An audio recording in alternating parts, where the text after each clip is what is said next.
Hey everybody, Richard here. Gonna do a devlog for this week, focusing on the level editor. And I have a version of the hub scene that I quickly just decimated most of this central building. Let's dive right in and I'll talk about the tools that we have now with the basic tool, which is the terrain brush. So the terrain brush allows you to add and remove terrain. You have a size, you can see it increasing and decreasing in your visualization. So if I get about the size of 4 meters and then click the trigger and drag, and I can create terrain in the world, and I can adjust the size of the brush there. And then there's subtractive, so if I hit this button, and there's also a button on the controller to toggle that. I hit subtractive, and then I can remove that. That might be hard to see with that purple background. I can remove it. This actually is what got the whole project started. Well, so first was the generation of the terrain, and then I immediately thought, I think it'd be cool if you could do that with a tool in VR.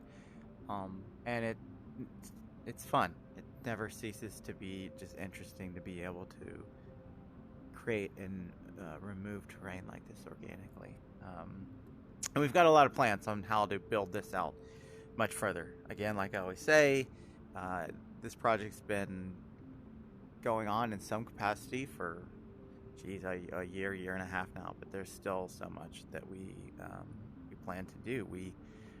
A lot of it was really just getting that core functionality in there. And of course, a lot of that time, it was not a full-time project. It was a passion project on the side. So that's part of the reason that it's taken a while to get to this point. Let's see. So we have subtractive and additive, and let's go back to additive. We also have undo, which is definitely, I'd say, in alpha. But so if I create an area and I'm like, oh, I didn't want that, I can press the button and undo it. Right now it does every time slice as instead of essentially capturing as a single brush. So that's something that I plan on adding in.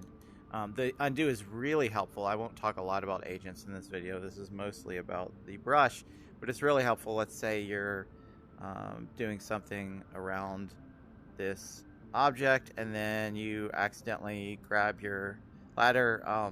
That was happening a lot, and Stufney actually requested it multiple times to just have an undo, so you can pop that back and you don't have to worry about moving it yourself, which is very handy, especially when you start to get things in place and you're really happy with how it's set up. You don't want it to all start flying about chaotically.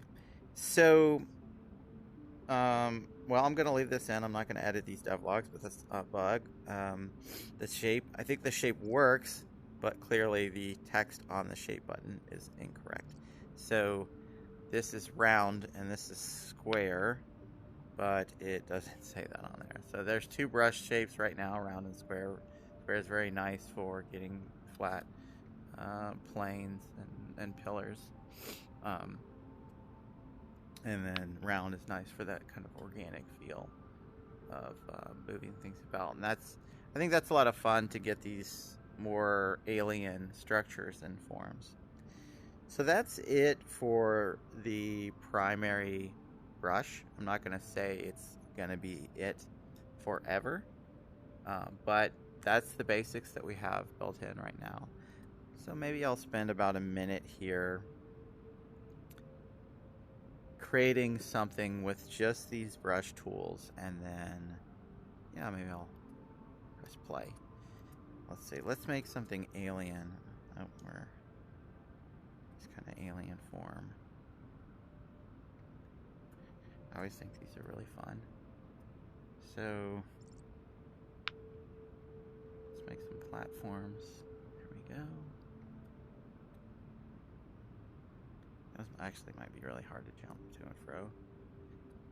Nishka, shout out to Nishka on the Discord, mentioned a little player icon on the hand for scale, which is a great idea, and we have that on the list.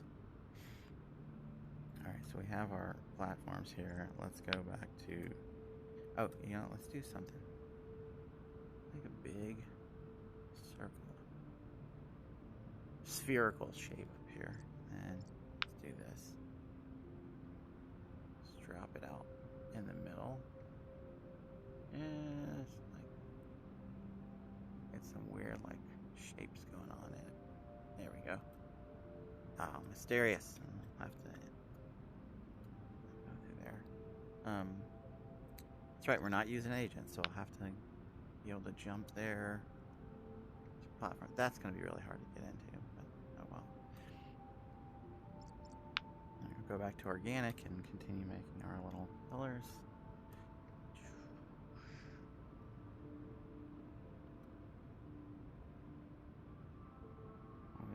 This one's going to intertwine in there. Okay, cool. There we go. There's our structure. Let's put our pillar up, or our starting platform, not pillar, right here.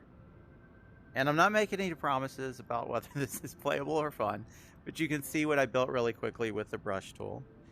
And we'll just go to play level, and that'll allow us to drop in on this spawn platform. Here we are. And you can see the level. I'm sitting right now for this, so this is going to be a little bit tricky. Definitely right now the game's designed for standing, and we have some, and you can certainly play sitting in the level editor. It works really well sitting, but jumping is it's kind of challenging. I'd like to have a sitting mode, but it's just something that we're aware of right now. Cool. This is actually going to work as a seated experience because I don't have to jump too high. There we go. Oh, maybe I'll save this level. Start on something with it. Oh, I'm gonna hit my head on that. Oh, nope, got it. And there we go. Oh, you all saw an issue that has recently come in with moving the button, which is every once in a while we get an artificial trigger that menu. Definitely something we're gonna fix. We're fixing. Okay, so I made it here. Here's my structure with the gaps that I put in there. Unfortunately, I forgot to put anything in there to reward the player for making it here. But that's it for this devlog on this Friday. Thanks for watching. Comment, let me know what you think. Let me know what you'd like to see in future devlogs. And thank you for watching. Bye. Bye.